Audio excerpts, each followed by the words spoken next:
Using Spectral's app, you'll be able to check your score and bundle your wallet or wallets into a non-fungible credit token, which is a basic reputation primitive.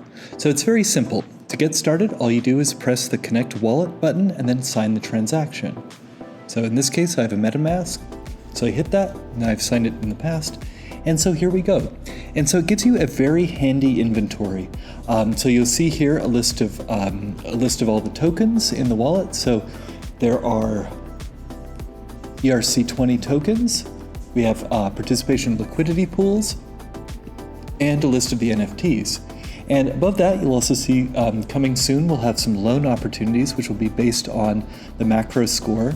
And then we also have a record of all deposits and borrows. And you'll notice that those that could be at risk of liquidation are flagged. So you do get some health indicators there.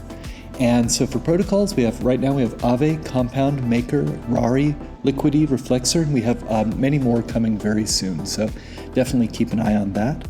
Check your macro score. All you do is you sign in to compute. Again, you hit the signature request, sign that, and then it just takes basically what's going on while it's kind of checking through that is it's looking at all the transactions that have used gas associated with the wallet or wallets that have been going through there. And so it's basically looking at 7 broad factors: the length of credit history, the liquidations, the market conditions during those conditions, the credit mix, it's checking the DeFi actions, and it will yield a macro score. And so you can see that this is very human readable score. It should be familiar to those of you who live in North America and use the FICO score. It's a number graded from 300 to 850, and we can drill down and see the score details. So this is a breakdown of kind of a detailed analysis of the macro score. So we have DeFi actions, liquidation history, health and risk factors, length of history, wallet history, market history, and credit mix. And so basically doing these, you can kind of see where you're doing well and where you're falling short. So you'll see a couple of other panes here. You'll see the leaderboard, which we'll get to in a second, and an account button. And that allows you to access your NFCs. So let's do that now. Let's create a non-fungible credit token. And so to do that, first you have to switch to the Arbitrum testnet.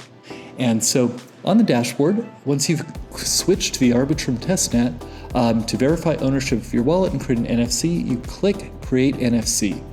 And then you can name the bundle, so I will just call it The Bundle, which is not a very exciting name. And then you can click to add more wallets, and it's basically the same, exactly the same thing that you would do with any signing in your other things. You would just click the wallet or wallets that you want to add. So you just click it and then just follow the directions.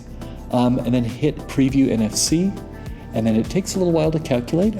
What the bundle does is it actually takes account of every single transaction associated with all of those wallets. So if there are 3 wallets in there, instead of averaging the scores, it uses every single transaction to come up with the score. So we'll hit Create NFC, and you'll see it right over there.